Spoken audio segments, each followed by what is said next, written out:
Hello everyone, I'm Lisa Anderson, Project Director for eClinical in the Department of Quality Measurement at the Joint Commission. I would like to thank you for joining our Pioneers in Quality 2018-2019 Expert to Expert series. Today's session is focused on the technical implementation of the Clinical Quality Language, or CQL. For closed captioning services, please use the link on this slide. This information is also accessible via the participant pane in the GoToWebcast platform.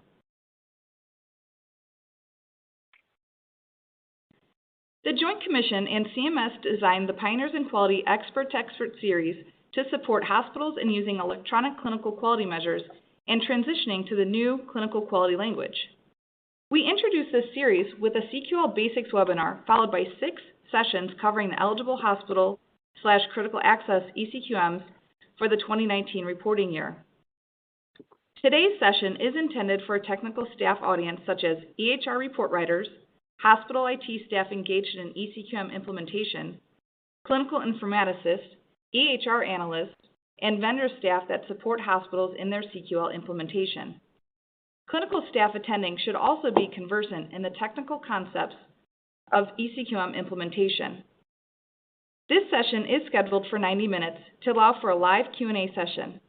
At the end of today's session, participants should be able to describe how CQL compares to SQL, or SQL, describe the logic sharing architecture of CQL, and locate resources regarding CQL technical implementation. The slides are available in the Event Resources pane. Select the PDF to download and print the slides.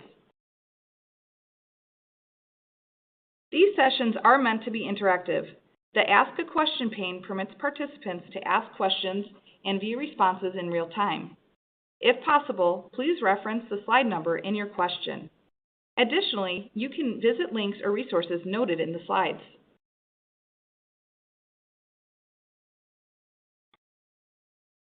Please note, a recording of today's presentation, the slide deck, and Q&A documents will be available on the Joint Commission website in a few weeks. We hope you find this information helpful and share it with interested colleagues.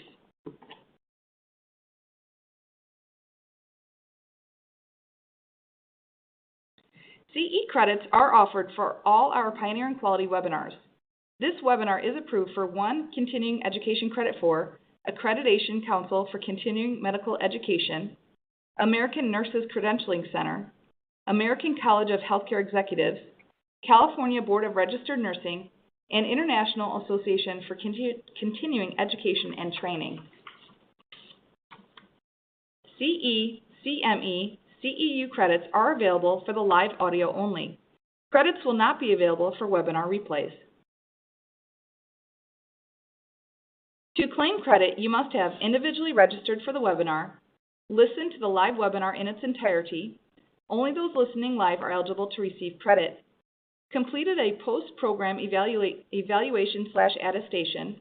The program survey link will be sent to participants' emails after the webinar. Printable certificates will be mailed to those eligible 2 weeks after the session. All participant CE certificates will be sent at the same time. If you are listening with colleagues and did not use your own link or phone line to join, you can still obtain CE credit if you meet these 3 criteria.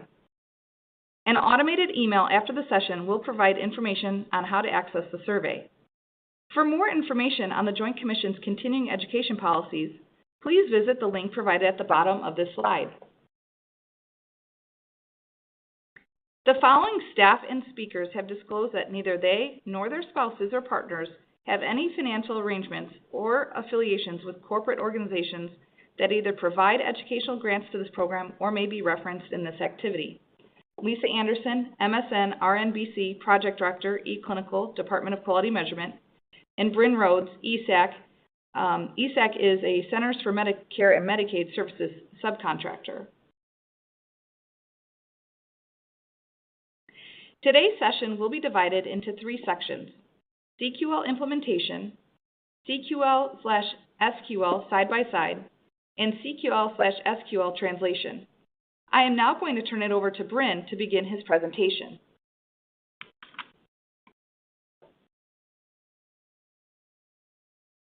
Thank you, Lisa. So my name is Brynn Rhodes. I have been working with clinical quality language for the past several years. I'm the editor of the specification and active in the clinical decision support and clinical quality information work groups at HL7, where we steward that specification and carry on that work. So clinical quality language.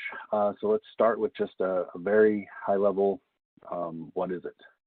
So we've built clinical quality language to address two primary use cases. So one, how can we most effectively share clinical logic?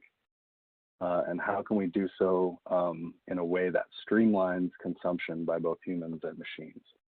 So HL7 then is so CQL rather is an HL7 standard designed to enable automatic point-to-point sharing of executable clinical knowledge. So eCQMs are a great example of that.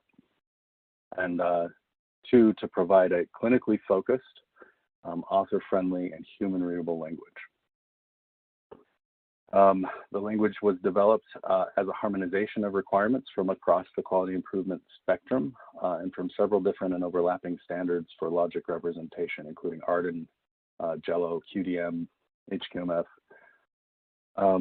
In 2014, several work groups within HL7 produced a domain analysis model based on these input specifications and informed by modern compiler and language design approaches. And this model formed the foundation for clinical quality language. And over the next several years, that specification was built with the input and involvement of a broad spectrum of clinical quality stakeholders. At this point, we've completed the 4th STU ballot, and the language has been adopted by CMS for use in specifying eCQMs, and it's being piloted in CQL-based decision support in various locations. We're also seeing increased adoption among implementation guides as its broad utility for sharing clinical logic across the healthcare domain is being explored for use in public health, guideline development, vendors, decision support providers, and clinical research. And there's a nice simple URL there for accessing the currently published version of the specification. So when we think about the problem of sharing clinical logic, it's critical to separate the concerns as much as possible. So at the conceptual level, the CQL specification approaches this problem by considering 3 main components. First is the data model, so the structures of the information involved. Second is the terminology. So these are standard terminologies like SNOMED, CT, LOINC, RX norm. And third is the logic itself. So CQL intentionally keeps these components separate. So the CQL specification is concerned with how you express logic in terms of some data model and relating to some set of terminology. This separation allows the data models and terminologies to evolve independent of the CQL specification. So it gives a lot more flexibility architecturally. And as a result, CQL is able to be used with different data models. So we can use it with the quality data model, or we can use it with FHIR or any other data model that you can describe the structures in a way that the CQL translator can consume.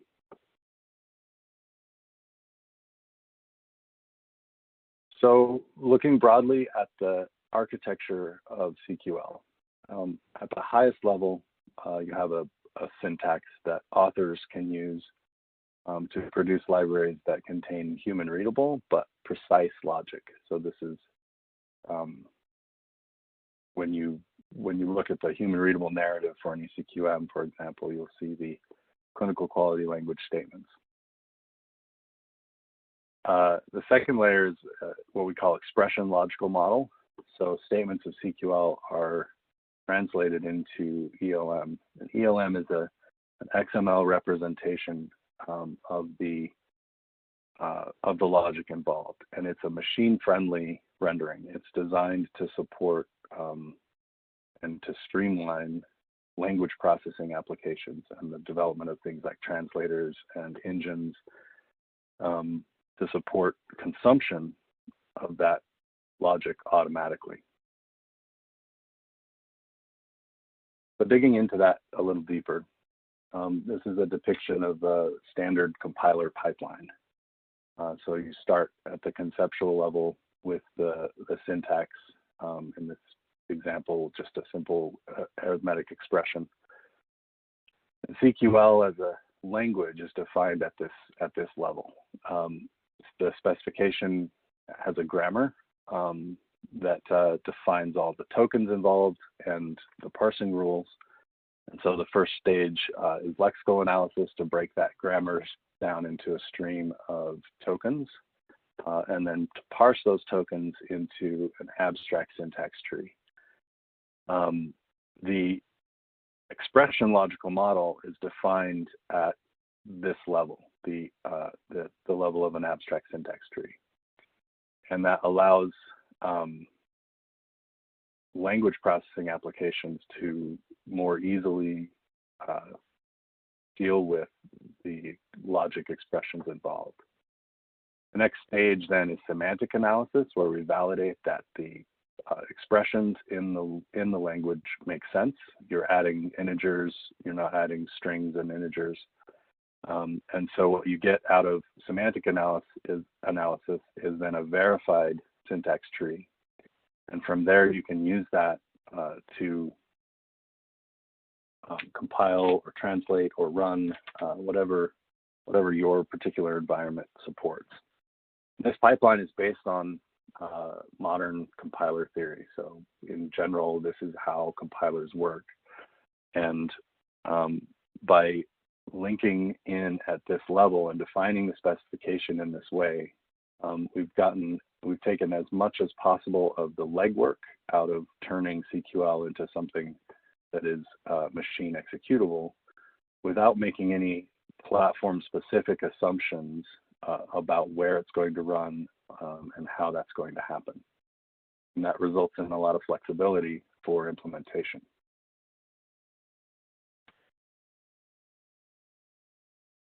So let's dig a little deeper into expression logical model. It's essentially a bytecode representation, or if you're familiar with .NET, it's an intermediate language representation. It carries sufficient semantics to enable execution independent of the CQL that produced it. So the ELM that's shared, and if you look at the eCQM packages, they have both CQL and ELM content. You can use the ELM directly to actually perform translation or execution activities. So ELM is a canonical representation. It has some more primitive operations that are focused on supporting implementation use cases. So in CQL, you'll see a lot of, we'll dig into them a bit later, but you'll see a lot of high-level constructs that enable authors to write very, very clear and high-level expressions. Those are all translated down in the ELM to simpler representations in terms of implementation. So fewer operators involved and fewer choices about implementation. So conceptually, this is the same abstraction that underlies HTML. So an HTML web page, for example, can describe a document independent of any particular platform. And then platform-specific browsers render that web page so users get the same experience regardless of the technology they're using. So in the same way, when we share the CQL description of an eCQM, you can render that in any platform that supports usage of CQL. So expression logical model, digging in just a little bit, ELM expressions are built as trees of nodes.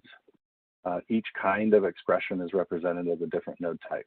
So 2 + 2, for example, is an add node. with a literal node of 2 and a literal node of 2.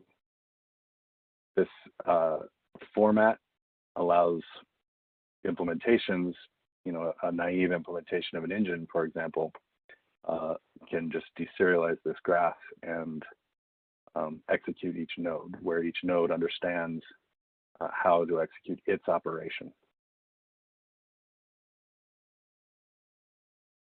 So in general, then, operations and functions in CQL have an equivalent ELM representation. So the equal operator in CQL is the equal ELM node type, and add, etc. If you look in the logical specification chapter of CQL, there's a complete description of all of the node types for ELM, as well as a description of the mapping from CQL to ELM.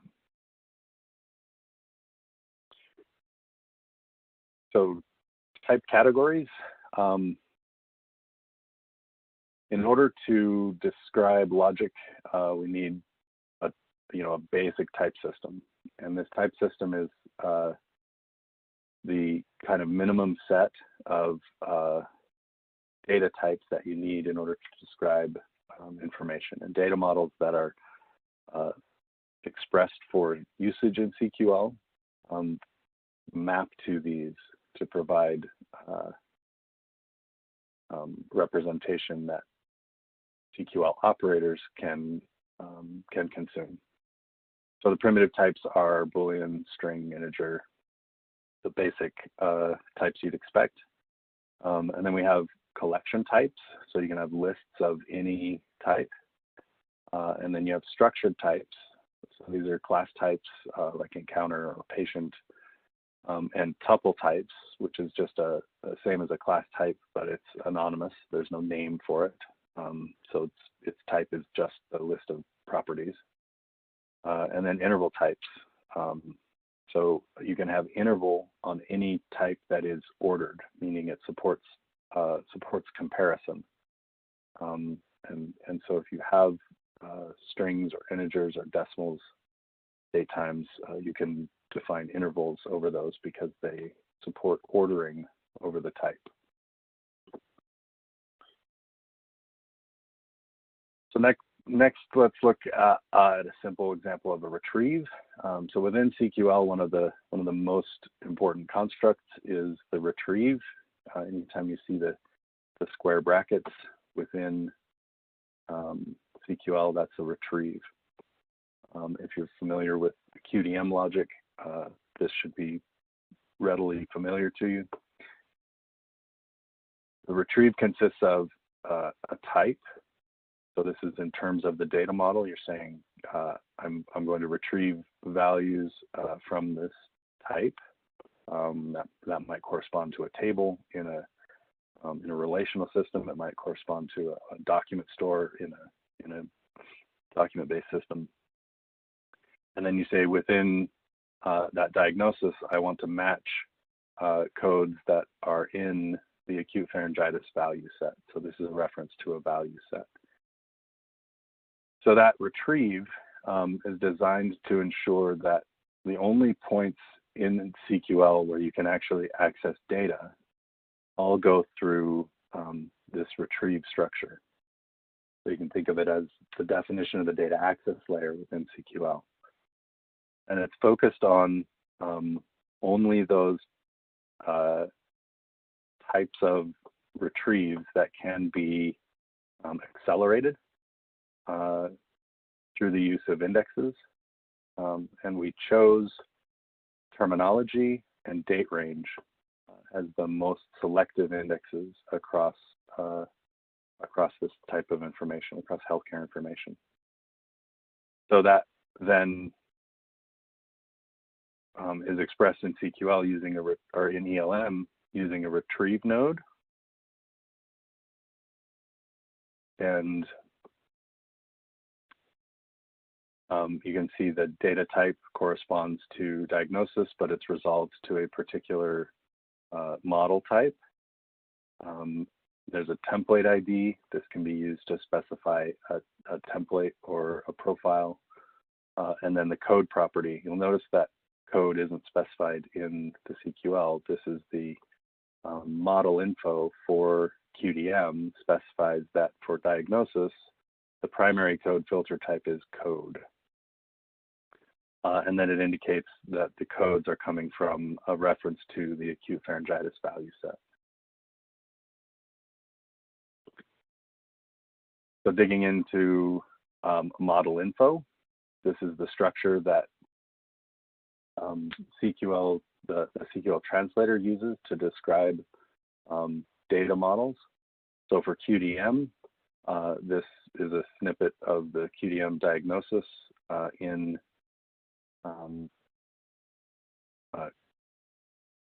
class in the model info there. And you can see it specifies the name, an identifier, and a label. That label is the label that you actually use in CQL, whether or not it's retrievable. So the model info supports describing structures that don't necessarily correspond to things that can be retrieved. So only things that are retrievable can appear in retrieves. It's a hierarchical structure, so you can specify base types, and those types will inherit their content from the parent.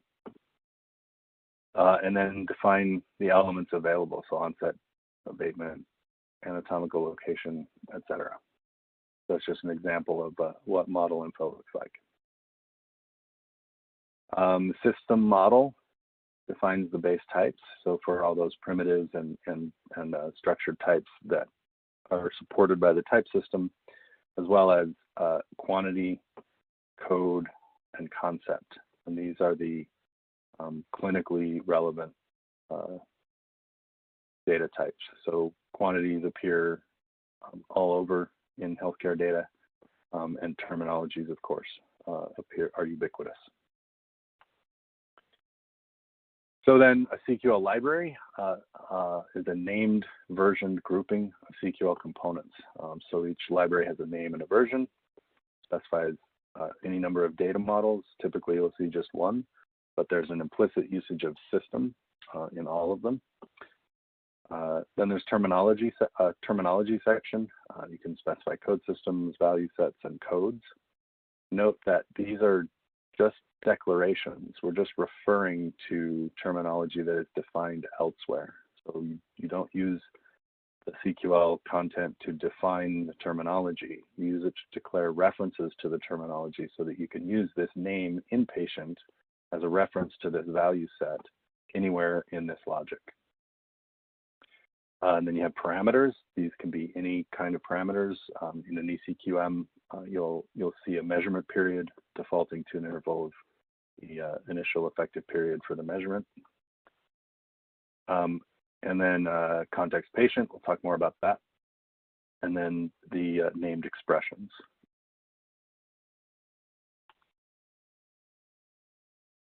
So patient context, CQL has the notion of a context. This is an implicit filter.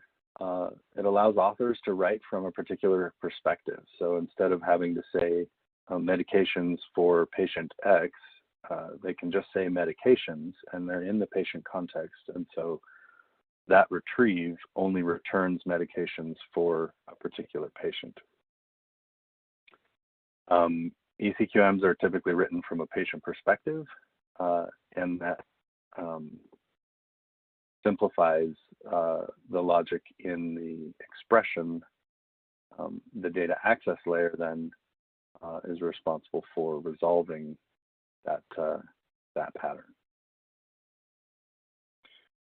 So then here's an example of a rendering of an expression in CQL to ELM. So inpatient encounters, this is a retrieve of the encounter performed in the inpatient value set. The length of stay is less than or equal to 120 days, and the discharge is during the measurement period. So you see this renders in ELM as a query, the source alias of E. That source is the expression that is a retrieve of encounter performed data in the inpatient value set. And then there's a filter, a where, that consists of an and of the lesser or equal of length of stay, which is a property reference, and the in of discharge date time, which is again a property reference, and the measurement period, which is a parameter reference. So the CQL to ELM translator is taking CQL and producing this ELM output. And if you look again on an eCQM package, you'll see both of these representations of the measure are present.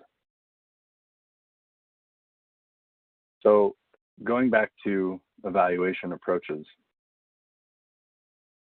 and this general CQL architecture, when you go from CQL to ELM, you either have something that can evaluate that ELM natively, or you need to translate it into something that runs in your particular environment. So there's a JavaScript translator, or interpreter rather.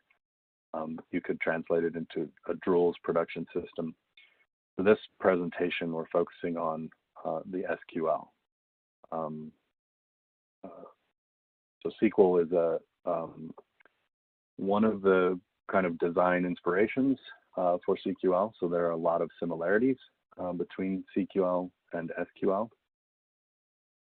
And translation from the ELM to SQL is a fairly straightforward process intentionally. So a comparison of CQL and SQL in terms of constructs. So one of the primary central language constructs in CQL is a query. It's a clinically focused query language, where SQL is a generalist query language. But the clauses are very similar. There's a source clause that's equivalent to the from clause in SQL. There are relationship clauses with and without. That's similar to a join. We'll get into some of the differences. And then the where clause is the same. And then there's a return, which is equivalent to the select clause, and a sort that's equivalent to order by. So if you look at kind of the broad structure of a CQL query, it's very similar to SQL, and you can use a lot of the same ideas in thinking about those queries and how they're implemented. So if we look at that example we were just looking at, and you pull out kind of the tree of execution, it starts at the top with a query, and then you evaluate the retrieve, and for each element in that retrieve, you evaluate the where in terms of the and, property, and the quantity. And that property reference is a reference to the current iteration of the retrieve. So you can imagine that as a pipelined execution, that's a fairly straightforward representation of the query plan for that approach. So one of the tools that is available for translating ELM is a .NET project that was built as part of the Healthy Decisions initiative. It is a framework for building ELM language processing applications. And so what it does is just describe the generic structure for deserializing an ELM tree into a graph of nodes that perform different operations. So you might have an engine set of operations, you might have a translation set, and one of the projects that is built there currently is a translation into SQL. It was used as part of the pilots during the Healthy Decisions initiative. It was used to validate the knowledge authoring specification examples and to translate a chlamydia screening measure into SQL against an OMOP data model. And so that tooling is somewhat outdated in terms of the specification, but the core ELM is the same largely. And so that is a reasonable starting point if people are interested. And there's a lot of, I think, good kind of reference implementation code at that repository. So if we think a little bit about calculation architecture for CQL, we need these basic components. You know, at the highest level, you need at least a calculation engine that actually performs the calculations. You need a description of the logic, how the measure calculates against the clinical information. You need some representation of the model, the actual data involved. You need a data access interface, so some way for the logic to actually retrieve data in terms of that model. You need a terminology interface, some way to actually reference the terminologies that are involved. CQL by design does not define terminologies, it just references them, and so you need some interface to a terminology server to resolve when you've said, give me the inpatient value set, what does that mean? And you need some interface to libraries. You know, the CQL is structured around libraries, and you can share logic between measures, between decision support. And so you need some way when you're evaluating the CQL to reference libraries that might be used within that logic. So that gives kind of an overall, that was kind of a whirlwind tour of CQL and ELM and how they relate to each other and how you might use CQL and a calculation engine environment. So next, we're going to look at what different queries in CQL look like in SQL. So if you were to run them through a translator from CQL to SQL, what that would actually look like.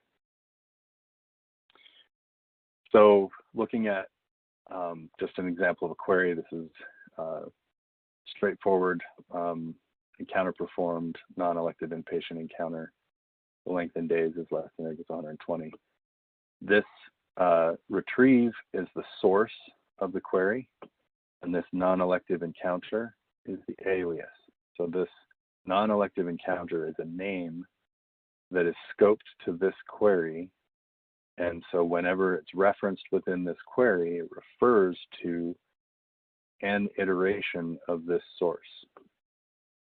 So non-elective encounter is referring to whichever encounter performed we're currently ranging over.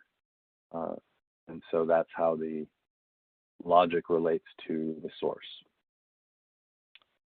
So the equivalent example in SQL, and this one is represented using an exist.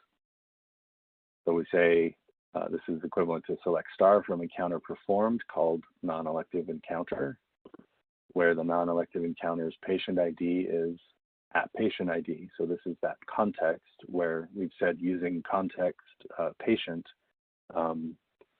the evaluation environment, it provides that patient ID, either by ranging over all the patients that are available, or by actually translating it into a patient level, into a population level query with the patient filters or the patient relationships established via joins.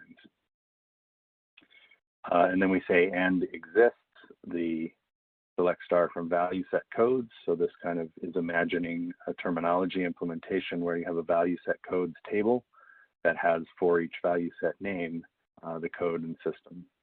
And so this retrieve could be represented in an SQL database using this structure.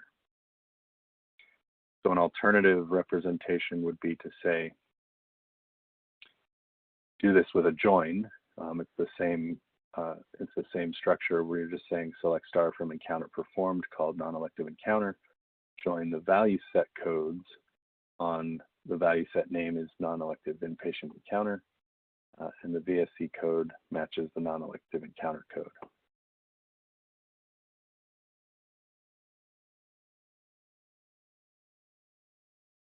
So just kind of an aside about terminologies.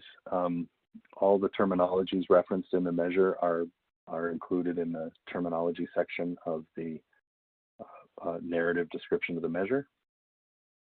They're also all defined at the top of any given ELM library. So the value set references, the code system references, and the code references, those will all be present in the terminology section. So looking at the terminology referenced by any given CQL library is a matter of looking at the ELM, and you can easily pull out all the terminology that's referenced. There's no way to talk about terminology in the body of the CQL without it being declared as a value set code system or code within the terminology section. So that makes terminology analysis much easier in CQL.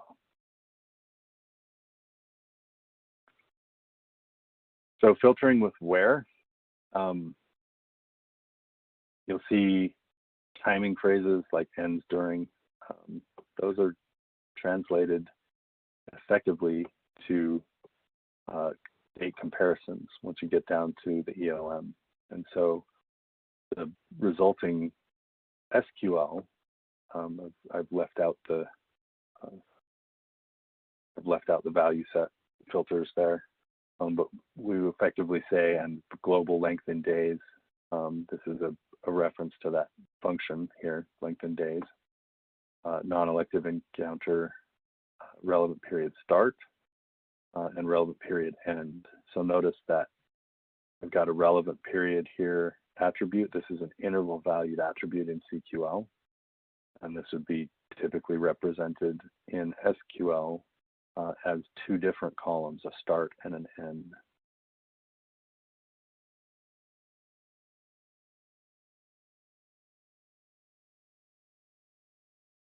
So digging a little more into the types of timing relationships, this is just a survey to describe kind of what kinds of comparisons are available. You can compare just date times. You can compare a date time and an interval. So you can say that author date time is during encounter relevant period. You can compare an interval with a date time. So you can say the relevant period includes the author date time. And you can also compare two intervals directly. Relevant period is during a measurement period.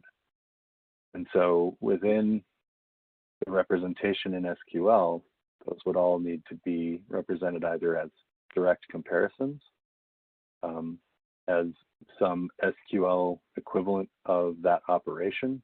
For example, you might define a during function, user-defined function in SQL, and use that as the implementation for a translation.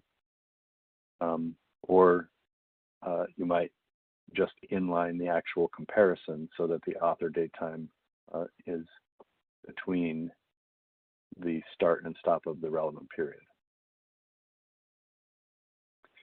And then for comparing two intervals, the same applies. You would either define user-defined functions to support the description of the during operation, or you would translate that directly to the equivalent comparisons in terms of the boundaries of the intervals.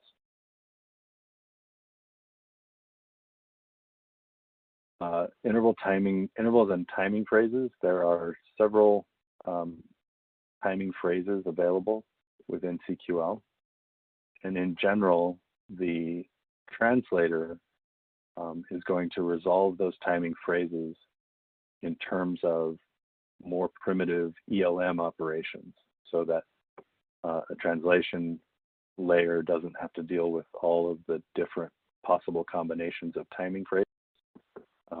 They only have to deal with the defined operations within the ELM, and the CQL at the ELM translator represents the timing phrases in terms of those more basic primitives.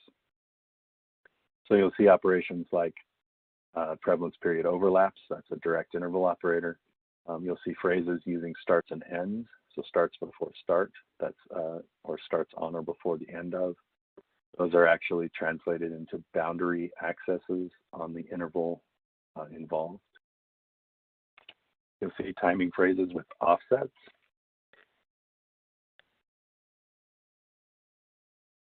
So you can say author date time 24 hours or less before the start. These are translated variously into date time arithmetic operations or boundaries depending on the timing phrase. But in ELM, you won't see this timing phrase, you'll see a canonical representation of it. And finally, timing phrases with precision. So you can actually say what precision you want the comparisons to occur. So the relevant period ends 1 day after the day of the start of qualifying encounter's relevant period. That day of means that you want that comparison to be performed only to the day. You want to ignore time in that comparison. And the precision will be carried through, and that's what's represented in the ELM. So all the operations in ELM can specify a precision.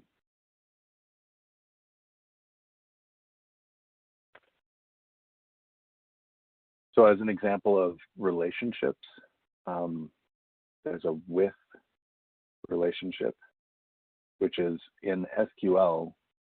This is in relational languages, it's called a semi-join. It's effectively a join, except that you only return the left side of the join. So in this case, we're saying ischemic stroke encounter with antithrombotic therapy at discharge, such that the author date time is during the relevant period. So you can do this with an exists. You can say select star from ischemic stroke encounter. So I'm assuming here the existence of a view named ischemic stroke encounter. And that view would correspond to that ischemic stroke encounter expression definition. And then where exists, select star from antithrombotic therapy at discharge, where that author date time is greater than or equal to the relevant period start and less than or equal to the relevant period end. You could also use a between there if your SQL dialect supported that.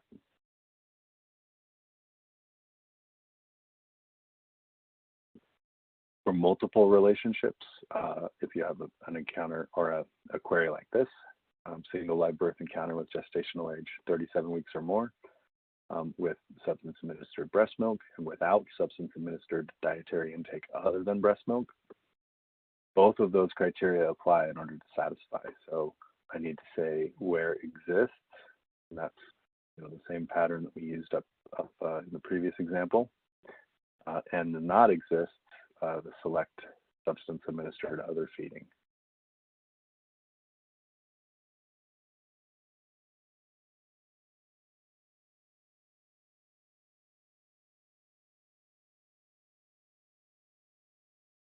So an example of alternative relationships, if you want to say, in this case, encounter with discharge disposition to home or police custody,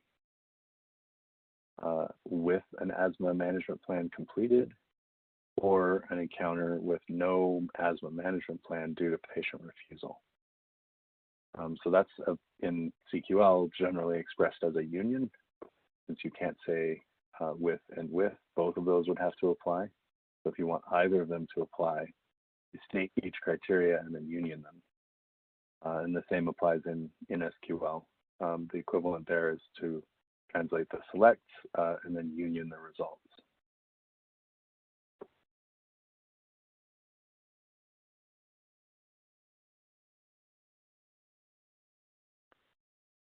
So an example of a multi-source query, CQL makes a distinction between a single source and a multi-source query. Most queries in CQL are single source, where you just, and those are the kinds we've been looking at so far, where you just reference the source and an alias. For a multi-source query, you introduce that with a from, and then you can list any number of sources. So I can say from delivery encounter near term, medical induction medication, and is in labor. Those three sources are now all available within this query. So in SQL, that's equivalent to a times. So delivery encounter from delivery encounter near term, cross-join medical induction medication, cross-join is in labor. And then the where clause is able to reference any of the aliases introduced in the from clause in SQL, and the same is true in CQL. The from clause introduces all of these aliases, and the where clause and the return clause can use any of those aliases. So you'll notice this return here on a multi-source query. The default return is to include a tuple that has an element for each alias.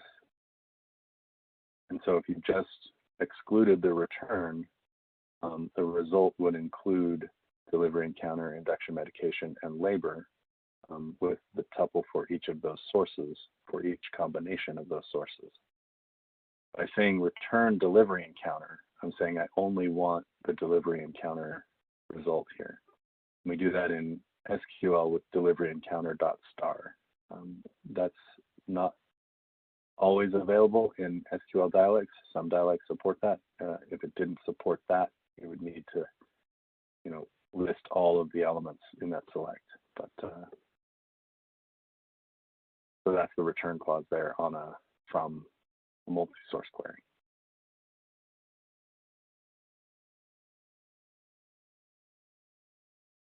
So for combining lists, CQL supports unions of different types.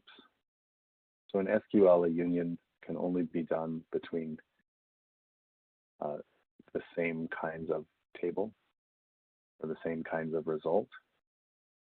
Within CQL, we allow something like this example: intervention order, comfort measures, union, intervention performed, comfort measures.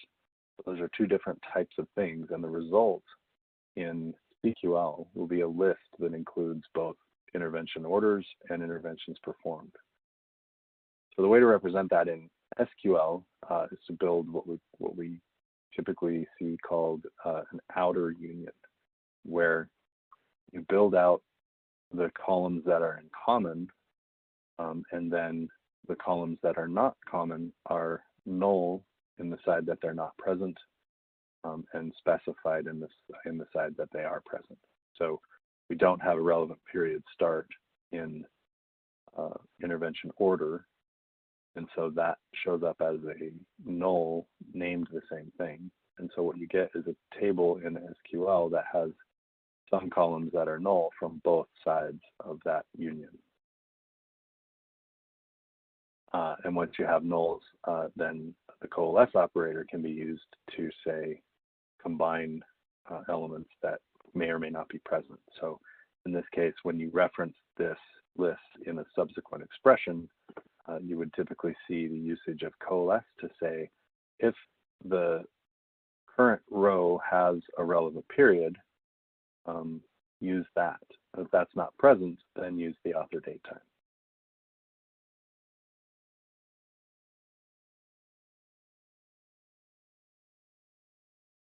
So the return clause can also be used to shape results. In this case, we want an assessment performed, and then we want a union laboratory test performed, but we want that laboratory test performed to look like an assessment performed so that subsequent operations can all treat that content the same way. So we're effectively constructing an assessment performed using the content from this laboratory test performed and using this assessment performed constructor here. And then we can union those together. And instead of having a list with things of different types, now I have a list of things with the same type. And we support both of those approaches to allow authors to express the logic in the way that makes the most sense for their use case.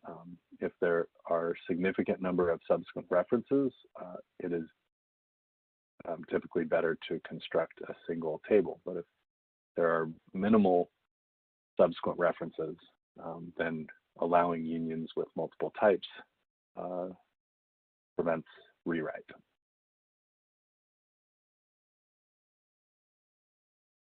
Okay, an example of intersect and accept. So these are the same set operators in CQL that are in SQL, and the translation is straightforward. It's the same syntax. You just, for each reference, use a select star from, assuming the definition of a view that corresponds to that expression definition. The translation is almost the same, but for the select star from in front of the view name.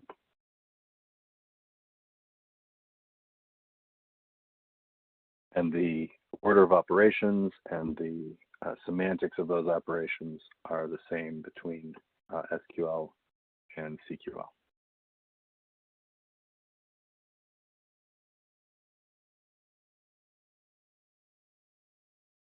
So another example, using let in local definitions. So one of the constructs or clauses within a CQL query is the let clause. This allows you to introduce expressions that are evaluated only within the context of the query. So in this case, we're saying start with the initial population named qualifying encounter. Let the first PCI be the first instance of a PCI procedure where the relevant period starts on or after the hospital arrival time of that qualifying encounter, sorted by the start of the relevant period. So give me the most recent PCI related to this qualifying encounter. And then I can use this first PCI definition anywhere else in the query to talk about that. And because it's part of the query, the where first PCI refers to the let that was calculated for this iteration of the query. So then I can introduce expressions and use those throughout the rest of the query. So in TSQL, the dialect that's used in Microsoft SQL Server and Sybase, and MySQL has a flavor of it. There's an operation called outer apply, and that is effectively the same thing as a let, where you construct the content and then that outer apply is available within the rest of the query. You're introducing effectively a result that's accessed on each iteration. So the first PCI for this qualifying encounter, and that allows you to translate that example.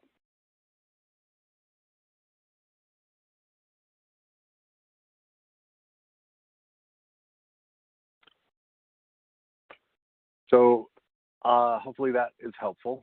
That was just a kind of list of lots of different types of CQL expressions and what their equivalent expression in SQL looks like.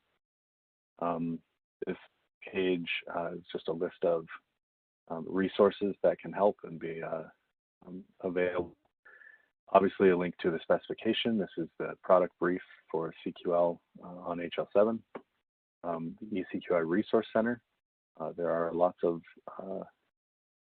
excellent resources available there, as well as ongoing education and outreach seminars and events.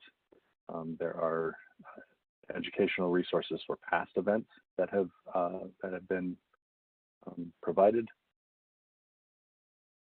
There's a CQL space that digs into the current and specifications used for program measures.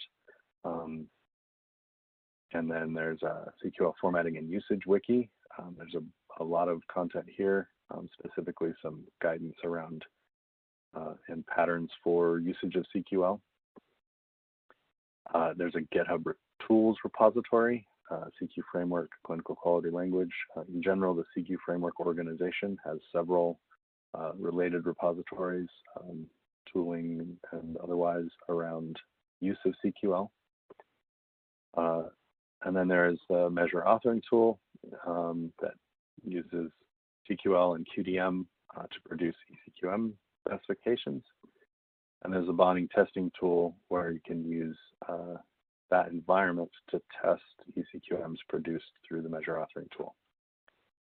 And if you have issues, please do submit tickets for CQL through that CQL IT project on the ONC project tracking site.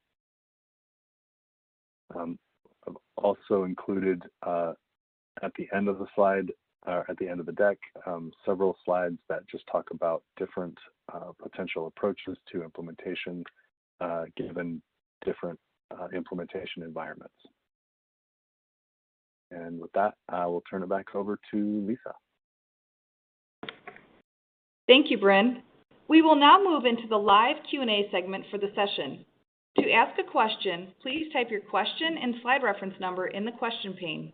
We will answer as many questions as possible in the remaining time.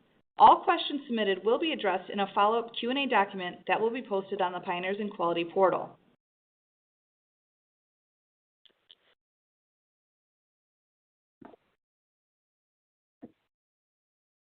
Our first question, Brynn, comes from Edgardo at Infomedica.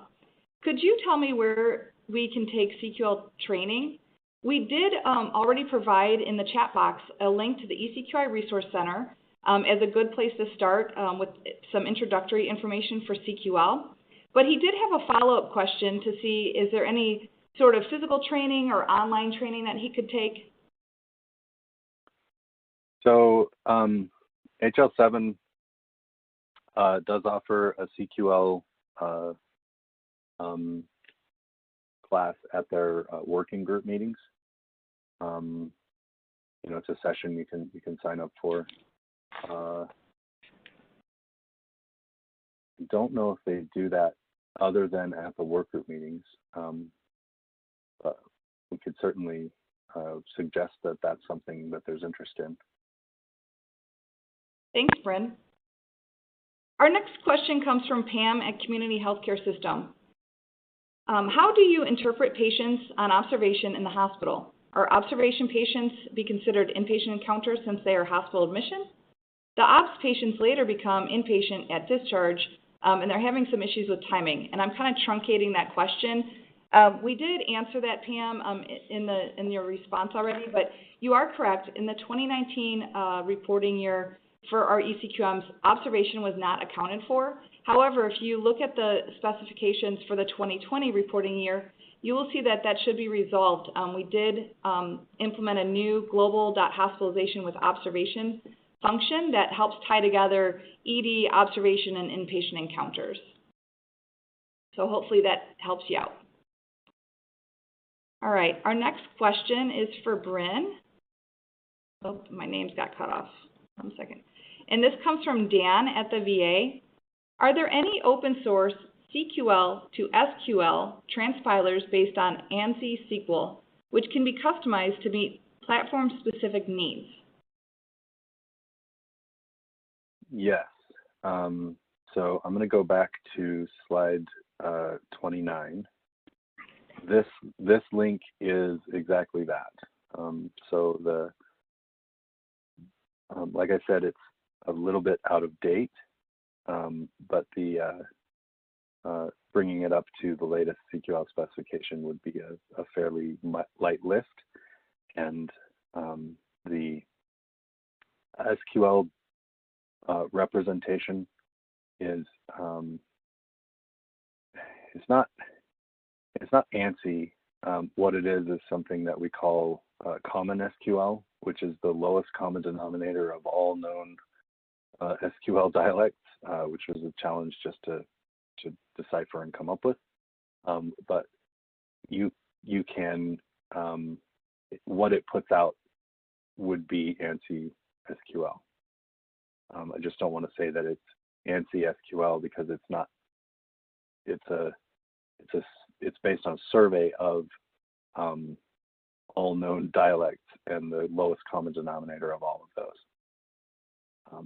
But then within that, there are extensions for, like, if you're translating to Oracle, there are Oracle extensions. If you're translating to IBM DB2,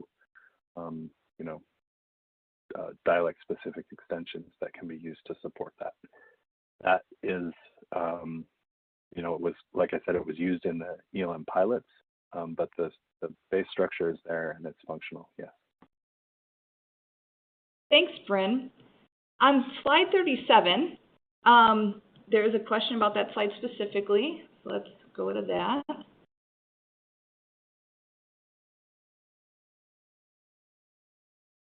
Okay, on the timing relationship. So sorry, my screen. So the during keyword acts similarly to the between function in SQL, and the includes works like the in function in SQL. Does SQL have the ability to do not in, or does it have a not in equivalent? I'm guessing something like an exclude. So there's not and not in. What you say is not in, if that makes sense. So SQL allows you to put the not modifier in front of several of the keywords. CQL doesn't do that. Instead, we just have a generic not operator, and so any expression that results in a Boolean, you can do a not. So to say X not in Y in CQL, you say not X in Y, if that makes sense. The during question, so during does act like a between if the left side of the during is a date. But during can also be used with intervals, so relevant period during measurement period. And then it's actually an interval operation where you're saying that the left interval is entirely included in the right interval. And then, not ins and excludes, like for each operation for intervals, there's a complement. And so you can say during, and you can also say includes, and those are complementary operations where relevant period includes measurement period would mean the opposite of relevant period during measurement period. Does that help? Thanks, Brynn. Our next question comes from Lynn at Meditech, and she's saying, we retrieved the QDM model info XML from GitHub, and she provided a link to GitHub. And she says, we use the QDM model info XML to produce SQL files. We have a couple of questions about that. One, who is the author? We cannot find it on the eCQI site, only guidance. And two, is there a schema against which it is validated other than W3C standards? For example, we infer a class info element contains a negation rationale element. It has two profile info child elements, positive and negative, but cannot point to that rule in an XSD. Yes, so in the same repository that you downloaded the model info, there's actually a schema that model info is used to generate. And the ELM that comes out of the translator written against any given model info should be schema valid against that schema, or at least operate against data that is schema valid against that schema. Does that make sense? And as far as who is the author, as part of building the CQL ELM translator and the reference tooling that supports the clinical quality language specification, we build out model info that is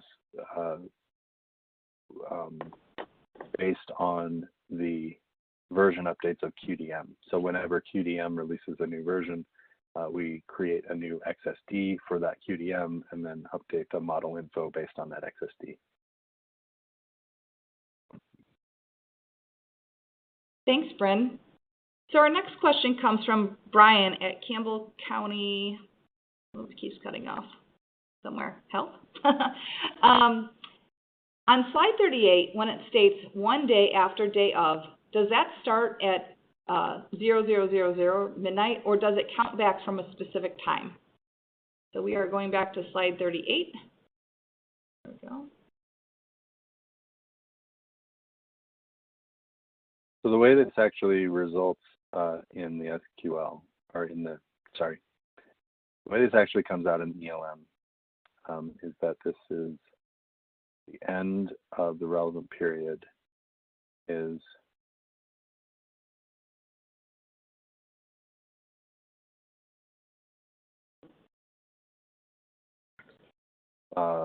let's see, between the start of the qualifying relevant period and the start of the qualifying relevant period plus 1 day, where those comparisons are actually performed at the day. And so it's not that it counts backward from a particular, from 0. It's that the comparisons actually ignore the time component.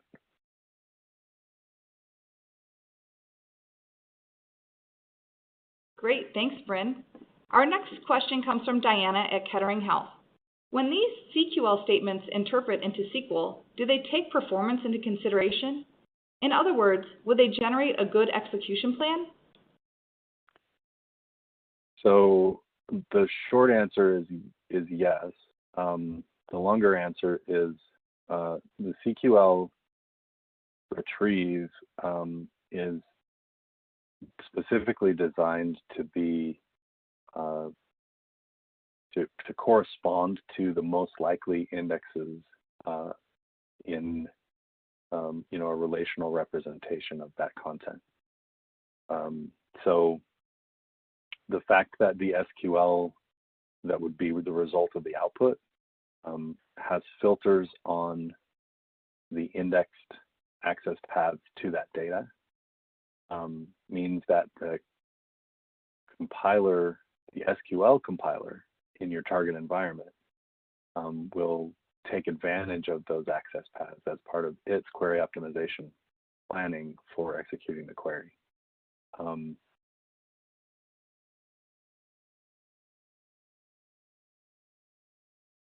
Does that help? Great. Thanks, Brynn. Our next question comes from Edgardo at Infomedica. Will the measures continue to be tied to a specific version for the future? So just like QDM updates, until CQL goes normative, we continue to improve the specification and incorporate feedback from implementation. We are targeting a normative ballot sometime next year. But until the specification goes normative, it's likely that the specifications will continue to use the most current version. But that's just a likely, and that's just my opinion. That makes sense. Great, thanks, Brynn. All right, our next question comes from Etna. What is the significance of value sets file for each measure? I see value sets file is a must while executing measure using QDM-based execution engine, whereas Fire-based execution engine does not need value sets for each measure. So want to understand the significance of value sets file.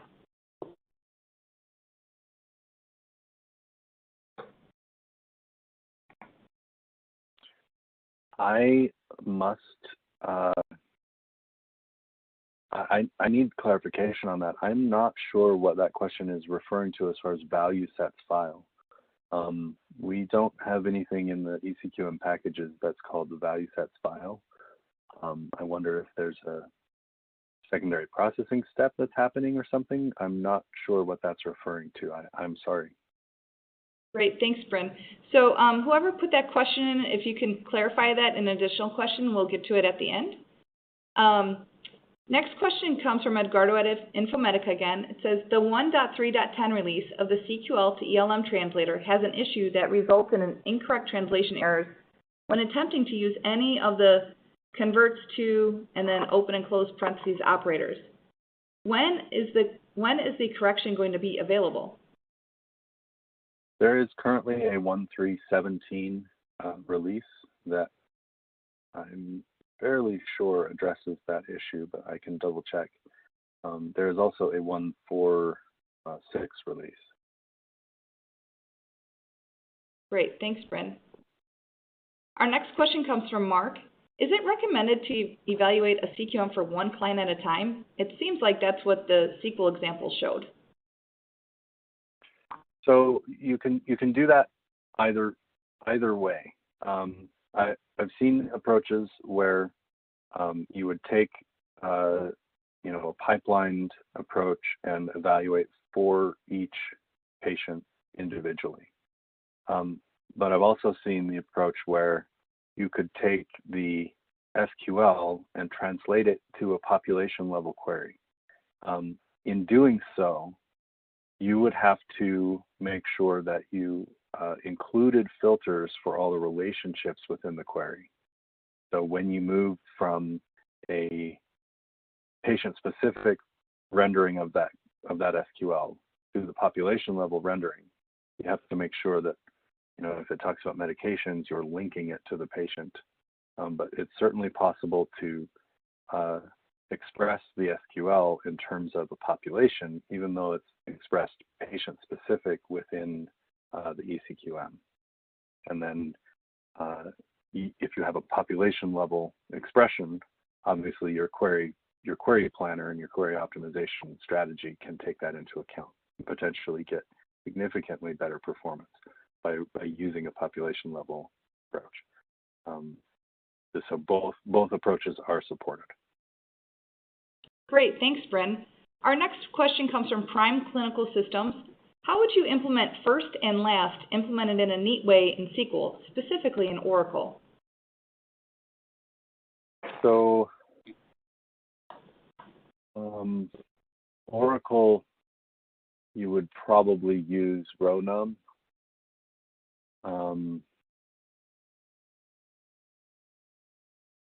I think, yeah, that would work. You would use row num in Oracle. In Microsoft SQL Server, you'd use a top, select top 1 star. And then in Oracle, if I remember right, that would be a row num. Great, thanks, Brynn. Our next question comes from Deb at Meditech. For the latest CQL release, STU3, is there an area to download a PDF of the specifications along with the ELM schema definitions?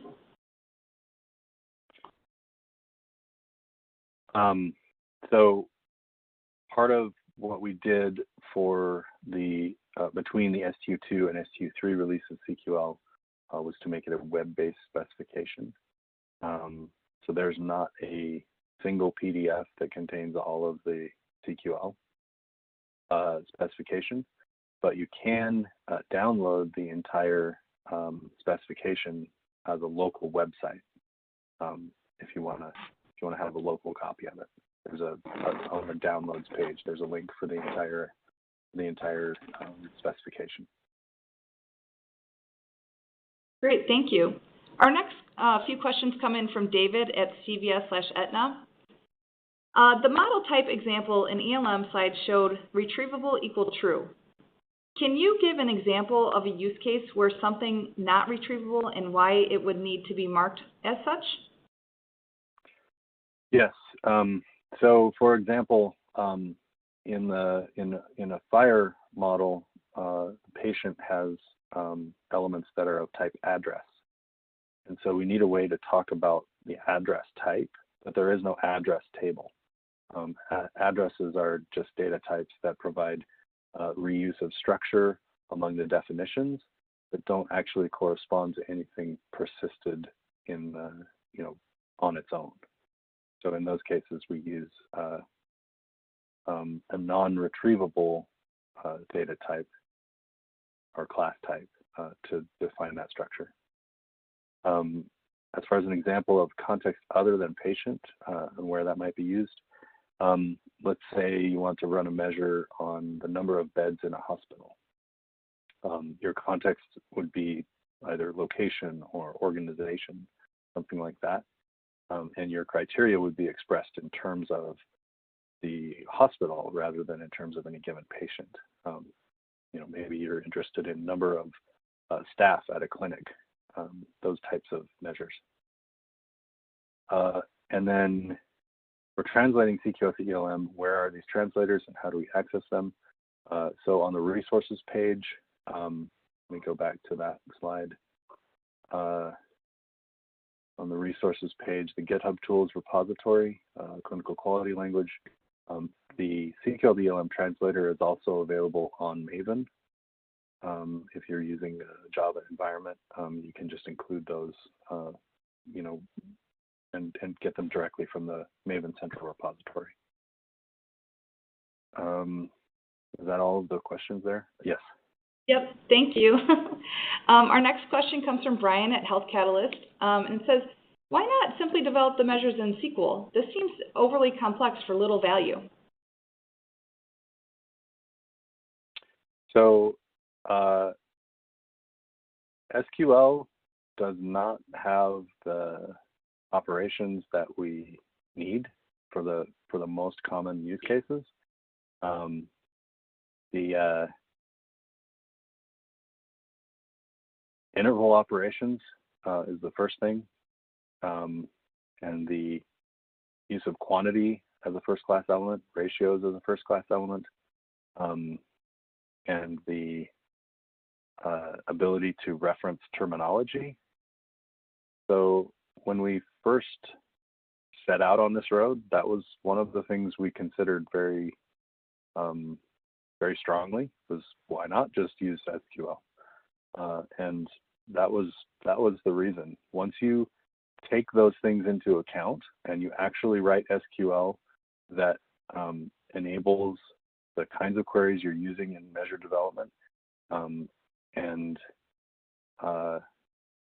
completely specify that, the SQL is much more involved than the CQL. There's a lot to the use of clinically focused elements that SQL just doesn't support. Great, thank you. Our next question comes from Greg at Pro Healthcare. I was a bit late to start, so I apologize if this was covered, but is the CQL version intended to replace the QRD version for both TJC and CMS?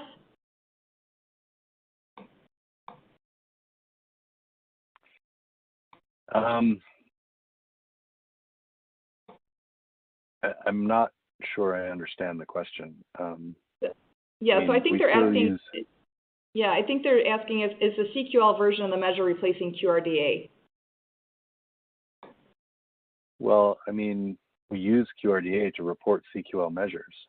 So, QRDA was updated alongside HQMS to be able to use CQL-based measures to report, but it's not. It's not intended to replace QRDA because it's not the same kind of specification. CQL is a query language specification. QRDA is a document reporting specification. Great, thanks, Brynn.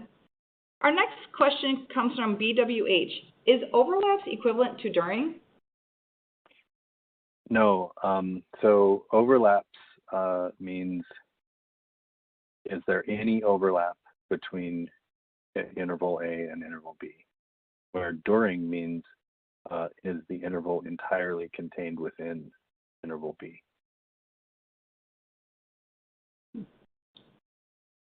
Great, thanks, Brynn. Our next question comes from Manish at IBM. On slide 38, he has a question about the time phrases with offsets. Where in CQL does it explain what time difference method to use for items provided in 3 and 4 on the slide? There has been a lot of confusion with timing calculation since it seems there may be several ways to calculate time difference, each yielding different results. It goes on to say he's created several JIRA tickets and been provided guidance which conflicts with Appendix H of the HL7 CQL specification.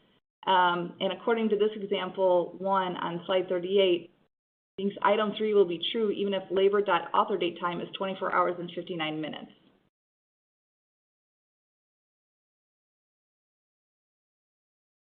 So I would need to dig into that specifically. So within the CQL specification, there's a chapter on translation semantics that talks about how timing phrases are converted into the canonical ELM representations, how those timing phrases are represented. And then there are the timing and calculation examples that he's referring to in Appendix H. And so you're seeing conflicting results there.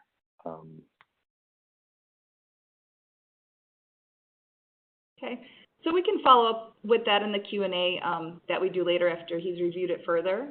And the next question comes from G.C. Winters at Conduit. In the old HQMF framework, the measure representation could support proportion, interval, and statistical measures. What capability is in or will be in, I think it's CQL, to incorporate statistical functionality? So currently, CQL defines a full complement of statistics operators, the same set that you would generally find in any base implementation of SQL.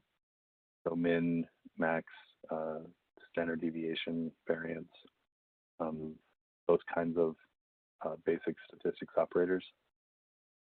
In addition, the CQL specification does support the inclusion of external. So you can define an operation that you're bringing in an external library to provide the implementation for. So, you know, in short, we support already more than the HQMF framework supported, and with the potential to add additional functionality if it's needed.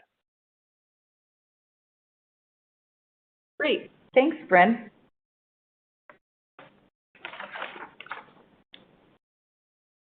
We are running close to session end time. Any questions unanswered today will be addressed in a follow-up Q&A document. Oh, it didn't change. Sorry. There we go.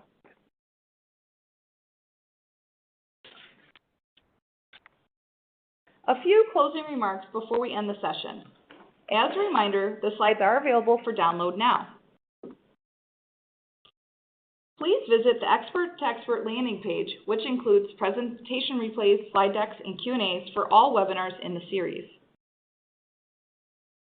Although this is the last scheduled Expert to Expert webinar for 2019, we are launching the 2019 Proven Practices webinar series starting in August. This series highlights solutions and tips from expert proven practice contributors for peer-to-peer learning regarding eCQM utilization for performance improvement. Registration is now open for sessions on August 27th, September 12th, and September 24th. You can click on the link in the slides or visit the webinar series landing page at the provided link to register for all 3 of these sessions.